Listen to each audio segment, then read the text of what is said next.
एक बार फिर स्वागत है आप सभी का। आप देख रहे हैं दोपहर प्राइम टाइम। दिल्ली से लेकर गोवा तक दो इमारतों की तस्वीरें आज वायरल हैं। दिल्ली में आज एक इमारत गिर गई, कई लोग मलबे में दबे हुए हैं, वहां बचाव का काम चल रहा है। और गोवा में एक हाई प्रोफाइल क्लब पर आज हथौड़ा चला, बुलडोजर का एक्शन शुरू हो गया। लेकिन सुप्रीम कोर्ट के आदेश के बाद फिलहाल क्लब पर हो रही यह कार्रवाई रोक दी गई है। गोवा के कर्लीज क्लब पर एक्शन शुरू होने के बाद मामला सुप्रीम कोर्ट में पहुंचा और अदालत ने स्टे ऑर्डर लगा दिया। यह वही क्लब है जहां पर सोनाली फोगाट की मौत हुई थी।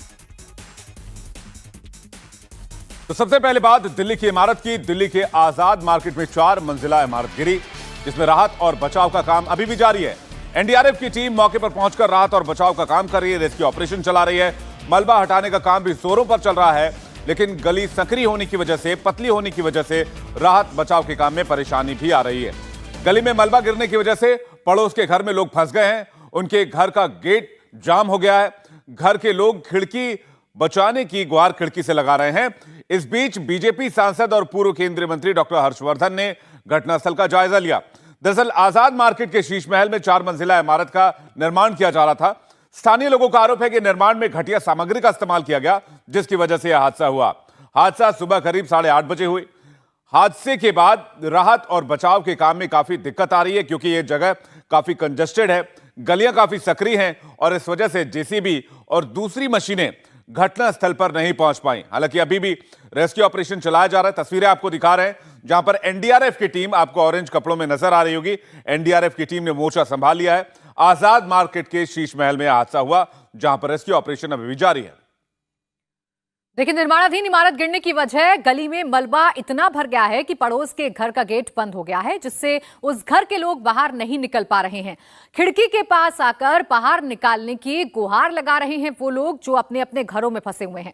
हमारी संवाददाता श्रुतिका ने उस घर में फंसे लोगों से बात की है, रिपोर्ट आप देखिए। आज़ाद मार्केट में जो बिल्डिंग गिरी है उसके पीछे की तरफ हम हैं। यहाँ पर एक संकरी गली भी है। बिल्डिंग इतनी तेज यहाँ पे कोलैप्स हुई है कि पास की जो गली थी वो भी, यहाँ पर जो नैरो लेन थी वो भी धंस गई है पूरी तरीके से। सिर्फ मलबा ही मलबा है और पास में ये घर है, एक और बिल्डिंग है जिसके अंदर लोग फंसे हुए हैं। साइड से देखा भी जा सकता है कि लोग यहाँ पर फंसे हुए हैं और अभी भी रेस्क्यू कार्य यहाँ पर जारी है। नीचे की ओर भी माना जा रहा है कि लोग फंसे हो सकते हैं, लेकिन ये पास की बिल्डिंग है और इन खिड़कियों से लोग जरूर देखने की बाहर कोशिश करते हैं। साथ ही अगर आप इधर नजर डालेंगे तो नीचे की तरफ देखा जा सकता है कि ये पूरी एक गली है बहुत पतली सी, वो भी अब रुक गई है। मतलब जो उसकी एंट्रेंस है वो बंद हो गई है इस मलबे की वजह से जो यहाँ पर गिरा है। साथ ही इस तरफ से आपको ये भी दिखा दे, जो पास की बिल्डिंग थी, जब ये मलबा गिरा ऊपर से, जब ये पूरे बिल्डिंग कोलैप्स हुई तो उसको भी नुकसान हुआ है और ऊपर से वो भी टूट गई है और वहाँ भी अभी रेस्क्यू का काम जारी है। उस बिल्डिंग के लोगों को निकाल लिया गया है। साथ ही यहाँ पर भी अभी रेस्क्यू का कार्य लगातार जारी है। एनडीआरएफ की टीम यहाँ पर पहुंची हुई है। पूरे युद्ध स्तर पर यहाँ से सभी कुछ किया जा रहा है। जितनी भी ये गाटर है और जो ईंटें हैं, सरिया हैं, उन सबको यहाँ से निकाला जा रहा है। कोशिश ये है कि जल्द से जल्द रेस्क्यू का काम पूरा हो सके, क्योंकि जानों को बचाना बहुत ज़रूरी है यहाँ पर। और ये पूरा जो इलाका है बहुत कंजेस्टेड है। ये पास वाली बिल्डिंग भी इसी जद में आ गई है। जब ये बिल्डिंग गिरी तो यहाँ भी लोग फंस चुके हैं और अभी भी रेस्क्यू ऑपरेशन लगातार जारी है। तो उम्मीद है कि जल्द ही लोगों को यहाँ से निकाला जाएगा।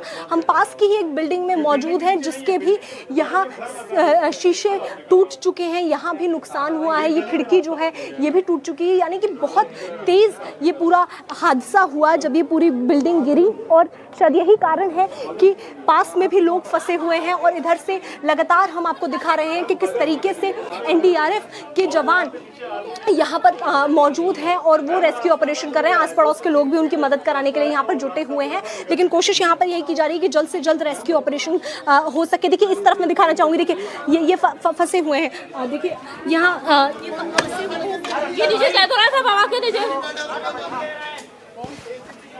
कितने लोग हैं आप यहाँ पे? 3-4 लोग हैं, बच्चे हैं। 3-4 लोग हैं। हाँ, इसका इस घर में निकल नहीं पा रहे? नहीं निकल नहीं पाया। रास्ता नहीं, कहाँ से निकलेंगे? हमारा रास्ता ये है ना, हमारा रास्ता ये है। ये रास्ता बंद हो गया है। हाँ, ये रास्ता बंद हो गया हमारा, ये वाला। हम कहाँ से निकलेंगे? और खाने पीने की व्यवस्था है सबके अंदर? कुछ नहीं है। कुछ नहीं है। बच्चे भी आपके साथ? मेरे ना बच्चे, बच्चा भी है। बच्चा है, महिला है यहाँ पर। को खाली कराया जा सके और यहाँ पर इन लोगों को निकाला जा सके। दोनों ही यहाँ पर खिड़की से नजर आ रहे हैं कि फंसे हुए हैं। लगातार इस बिल्डिंग पे भी खतरा है और इसीलिए देखिए यहाँ पर जो ये बीम आकर गिरी है वो भी यहाँ गिरी हुई है। लगातार ऊपर से गाटर पट्टियां गिरी हुई हैं और यहाँ पर ये लोग लगातार देख रहे हैं इस नज़रों से कि जल्द से जल्द उनको रेस्क्यू किया जा सके और निकालने की कोशिश कर रहे हैं कि छत पे उनको बुलाया जा रहा है। छत से निकालने का प्रयास यहाँ पर होगा।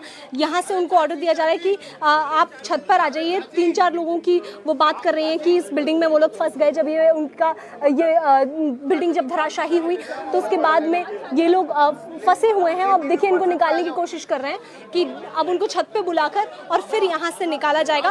पूरा रेस्क्यू ऑपरेशन यहाँ पर चल रहा है। कोशिश ये की जा रही है कि सभी को जल्द से जल्द यहाँ से बचा लिया जाए। ये दिल्ली के आजाद मार्केट से आप रिपोर्ट देख रहे थे। यहां पर एक निर्माणाधीन इमारत गिरी है। इस इमारत के आसपास जो लोग रहते हैं वो इस हादसे के लिए इस इमारत के बिल्डर को जिम्मेदार बता रहे हैं। उनका कहना है कि महज 25 दिनों में 4 मंजिला इमारत खड़ी कर दी गई। सोचिए 25 दिन में। साथ ही बहुत ही घटिया निर्माण सामग्री का इसमें इस्तेमाल किया गया। एक पड़ोसी है वहां पर, उनसे बात की हमारी संवाददाता श्रुतिका ने। सुनिए उनकी बात। में इस वक्त हम मौजूद हैं उसके पास की ही बिल्डिंग में है। पीछे की तरफ का इलाका है और ये वो बिल्डिंग है जिसके पास में ही ये पूरा रेस्क्यू ऑपरेशन चल रहा है। कितने लोग पास की बिल्डिंग में फंसे हो सकते? कम से कम 8 फैमिलियां फंसी हुई हैं पीछे की बिल्डिंग में। 8:30 बजे के टाइम का हादसा है जब भी बच्चे स्कूल के लिए गए थे। बस क्या गेट रुक गया है उनका? हाँ बिल्कुल, गेट के आगे ही सारा मलबा गेट से दब गया है। यहाँ के 2 रास्ते थे, दोनों रास्ते पूरे बंद हो गए गेट के। अब वो लोग पीछे की खिड़की तोड़कर उन्हें जब निकाला जा रहा है, अभी निकल नहीं पा रहे हैं और बिल्कुल बंद गली है वो, तो वहाँ सांस लेने की भी बहुत परेशानी हो रही है, सांस लेने में भी। और कम से कम अब 1-1.5 घंटा हो गया है इन लोगों को फंसे हुए। अब कैसे निकलेंगे? और सारा लोड हमारी भी बिल्डिंग के ऊपर है। ये हम आपकी बिल्डिंग के ऊपर भी लोड है? जी। अगर ये एसी नहीं होता मेरा तो गार्डर और जो पिलर खड़ा वो उससे ही टकराए हुए हैं। अगर ये एसी नहीं होता तो हो सकता है ये वाली बिल्डिंग भी जा सकती थी इसके साथ साथ। जिस तरह से इस बिल्डिंग का काम हो रहा था तो उससे तो लग ही रहा था कि बहुत दिन से सब लोग सोच रहे थे कि गिर नहीं जाए, मगर यहाँ पर कोई ध्यान नहीं दे रहा था। बहुत लापरवाही थी, किसी का कहना सुना ही नहीं जा रहा था। ये था कि बस ये लोग बोल रहे हैं, वो लोग सुन रहे थे और अपना काम करवा रहे थे। रातों रात ही समझ लो 20-25 दिन के अंदर 4 फ्लोर तैयार हो गए थे यहाँ पर। 20-25 दिन के अंदर, इससे ज़्यादा काम नहीं। उन्होंने जो मटेरियल यूज़ किया इसका मतलब अच्छा नहीं था। वो तो दिख रहा है अब, जब वो टूट के गिरी है तो गार्डर पे मसाला नहीं, ईंटों पे मसाला नहीं, बिल्कुल भी नाम के लिए कि जिस तरह से लग रहा था। और बस अब वो लोग तो गायब हो गए यहाँ से। जिनका नुकसान हुआ है वो जान रहे हैं कि क्या हुआ है क्या नहीं। मेरा तो बच्चा वहीं लेटा हुआ था, मेरे शीशे टूट गए खिड़की के दोनों और सारा आवाज़ हुई थी। हाँ बहुत तेज़ आवाज़ हुई थी और बस 10 मिनट भी नहीं लगे होंगे कि पूरी बिल्डिंग नीचे बैठ गई थी। 10 मिनट से भी कम टाइम में ये पूरी बिल्डिंग नीचे। ऐसा कुछ हुआ तो आपने सोचा कि आप घर से बाहर निकल जाएं, क्योंकि ऑलरेडी बहुत पतली गली है आपके घर के सामने की भी। जी एकदम, जब आवाज़ हुई थी तो दहशत इतनी थी कि कुछ सोचने समझने में था ही नहीं कि हुआ क्या यहाँ पे। बस अपने बच्चे को उठा के मैं तो गेट की तरफ ही भागी थी कि बस यहाँ से निकलो, भागो। जब तक बाहर जाके देखा है तो पूरा नज़ारा ही यहाँ तो दूसरा था। सुना आपने, स्थानीय लोग बिल्डर को जिम्मेदार बता रहे हैं, कह रहे हैं महज 25 दिन में 4 मंजिला इमारत बना दी गई। लेकिन बीजेपी सांसद और पूर्व केंद्रीय मंत्री डॉक्टर हर्षवर्धन घटनास्थल पर पहुंचे, जायजा लिया। इस दौरान उन्होंने घटनास्थल पर मौजूद अधिकारियों से भी बातचीत की। डॉक्टर हर्षवर्धन ने हादसे के लिए घटिया निर्माण को जिम्मेदार ठहराया। सुनिए उन्होंने क्या कहा।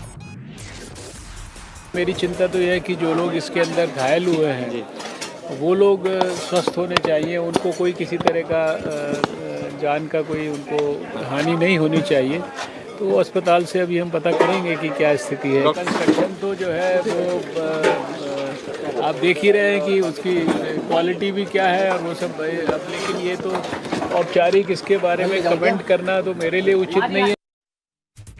देखिए, दिल्ली की आजाद मार्केट की इमारत अकेली बिल्डिंग नहीं है जो जमींदोज हुई है। राजधानी में हर साल ऐसे हादसे होते रहते हैं। साथ ही दिल्ली में ऐसी और इमारतों के गिरने का भी खतरा मंडरा रहा है। एमसीडी के मुताबिक राजधानी में कुल 266 इमारतें खतरनाक हैं और यहां कभी भी हादसा हो सकता है। एमसीडी ने अपनी रिपोर्ट में कहा है कि राजधानी में कुल 783 ऐसी इमारतें हैं जिन्हें तुरंत मरम्मत कराने की जरूरत है, वरना कोई बड़ा हादसा हो सकता है। दिल्ली के नए एलजी वीके सक्सेना ने बरसात शुरू होने के पहले एमसीडी से राजधानी की खतरनाक इमारतों का सर्वे करने को कहा था। सर्वे के बाद एमसीडी ने अपनी जो रिपोर्ट सौंपी उसके मुताबिक दिल्ली की खतरनाक 266 इमारतों में से 265 नॉर्थ दिल्ली में हैं। इनमें से भी पहाड़गंज इलाके में सबसे ज्यादा 112 खतरनाक इमारतें मिली, जबकि सिविल लाइंस इलाके में 101 इमारत खतरनाक पाई गई है। हैरानी की बात तो यह है कि पूर्वी दिल्ली में कोई भी इमारत खतरनाक नहीं पाई गई, जबकि दक्षिण दिल्ली में केवल यूसुफ सराय में एक खतरनाक इमारत मिली है। आइए अब खबर गोवा की, जहां पर कर्लीज क्लब को गिराने पर रोक लग गई है। सुप्रीम कोर्ट ने इस मामले में स्टे ऑर्डर जारी करके प्रशासन की कार्रवाई पर रोक लगा दी। आज सुबह प्रशासन कर्लीज क्लब को गिराने पहुंचा था। आपको बता दें, ये वही क्लब है जहां पर सोनाली फोगाट की मौत हुई थी। क्लोज कर्लीज क्लब को हथौड़ों और फावड़े से तोड़ने की कार्रवाई शुरू हुई। क्लब को तोड़ने के लिए बुलडोजर भी लाया गया, लेकिन अब सुप्रीम कोर्ट के स्टे ऑर्डर के बाद कार्रवाई फिलहाल रुकी हुई है। आपको हम बता दें, गोवा के कर्लीज क्लब में सोनाली फोगाट को ड्रग्स दी गई थी, इससे उनकी मौत हुई थी और इसी क्लब में सोनाली की हत्या किए जाने का आरोप लगा है। एनवायरमेंट प्रोटेक्शन एक्ट के तहत अब इस क्लब पर कार्रवाई हो रही थी। बुलडोजर एक्शन में आ गया था, लेकिन जब सुप्रीम कोर्ट पहुंचे याचिकाकर्ता क्लब के मालिक, तो फिर इस बुलडोजर की कार्रवाई पर रोक लग गई।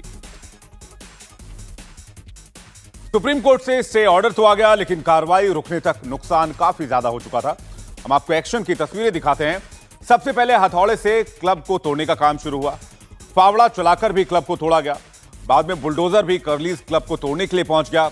यह क्लब नॉर्थ गोवा में समंदर के किनारे मौजूद है और यह क्लब काफी हाई प्रोफाइल क्लब बताया जाता है। यह क्लब उस वक्त चर्चा में आया जब सोनाली फोगाट यहां सीसीटीवी में नजर आई थी। सोनाली को जहां ड्रग्स दी गई, उस क्लब को गिराने का order Goa coastal zone management authority ने दिया था। एनवायरमेंट प्रोटेक्शन एक्ट 1986 के तहत कार्रवाई की गई। डेमोलिशन का आदेश डिप्टी कलेक्टर ने देर रात जारी किया और सुबह 7 बजे से डेमोलिशन का काम शुरू हो गया। लेकिन अब सुप्रीम कोर्ट ने इस डेमोलिशन के एक्शन पर स्टे लगा दिया है।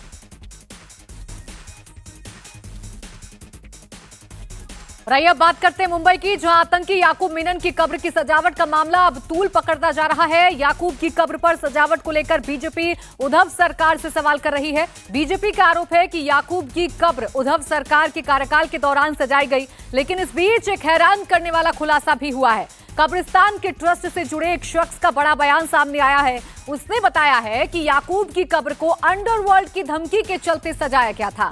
याकूब की भाई अंडरवर्ल्ड डॉन टाइगर मेमन ने कब्र सजाने की धमकी दी थी। तो इस पूरे मामले पर सियासत हो रही है। बीजेपी और उद्धव ठाकरे गुट आमने सामने हैं, एक दूसरे पर आरोप प्रत्यारोप किया जा रहा है। आदित्य ठाकरे ये कह रहे हैं कि क्यों नहीं इस कब्र को समंदर में बनाया गया, क्यों नहीं शव को समंदर में दफनाया गया। उस वक्त किसकी सरकार थी जब याकूब मेमन की कब्र को बनाया गया।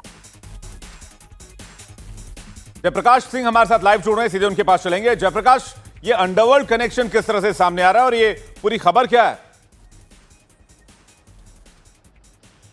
देखिए, जलील नौरंगे नाम के एक वकील हैं जो पहले ट्रस्टी थे बड़ा कब्रिस्तान में। बड़ा कब्रिस्तान के अंदर ही याकूब मेमन की कब्र बनाई गई है और इसी कब्र को लेकर ये पूरा विवाद सामने आया है। जलील नौरंगे ने ये आरोप लगाया है कि टाइगर मेमन के नाम पर उनको धमकी दी गई थी और इसी धमकी के तहत जो है 2020 में उन्होंने मुंबई पुलिस में शिकायत दर्ज कराई थी और शिकायत के बाद ये मामला कोर्ट में भी गया था और कोर्ट में खुद इस पूरे मामले का संज्ञान लिया गया था। लेकिन ये मामला दोबारा इस वजह से सामने आया है क्योंकि इस मामले में टाइगर मेमन के भाई याकूब मेमन जो 1993 बम धमाके के आरोपी और 2015 में टाइगर मेमन के भाई याकूब मेमन को फांसी की सजा दी गई थी। उनको नागपुर की जेल में सजा दी गई थी और टाइगर मेमन के भाई याकूब मेमन को का शव जो है मुंबई लाया गया था और मुंबई के मरीन ड्राइव के बड़ा कब्रिस्तान में इस शव को दफनाया गया था। उनकी कब्र बनाई गई थी। इस कब्र में चारों तरफ लाइटिंग लगाई गई और टाइल्स लगाए गए। जब ये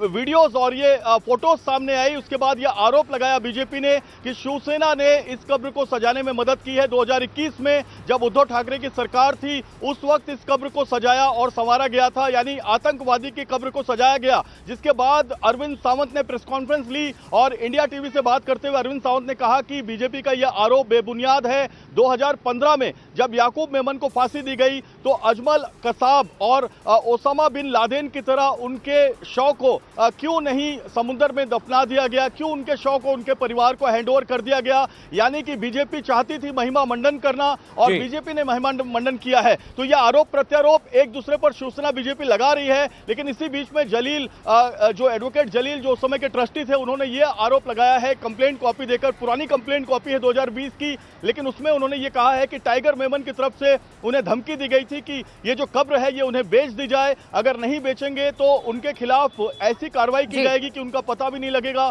और इस पूरे बिल्कुल, यानी कुल मिलाकर जयप्रकाश कहा जा सकता है कि इस पूरे मसले पर सियासत फिलहाल जबरदस्त हो रही है। दोनों ही बीजेपी या फिर उद्धव ठाकरे का जो गुट है वो आमने सामने है और आरोप प्रत्यारोप एक दूसरे पर किए जा रहे हैं। शुक्रिया। इंडिया टीवी हर वक्त हर जगह डाउनलोड करने के लिए सर्च करें India TV news Google play store या ऐप स्टोर पर।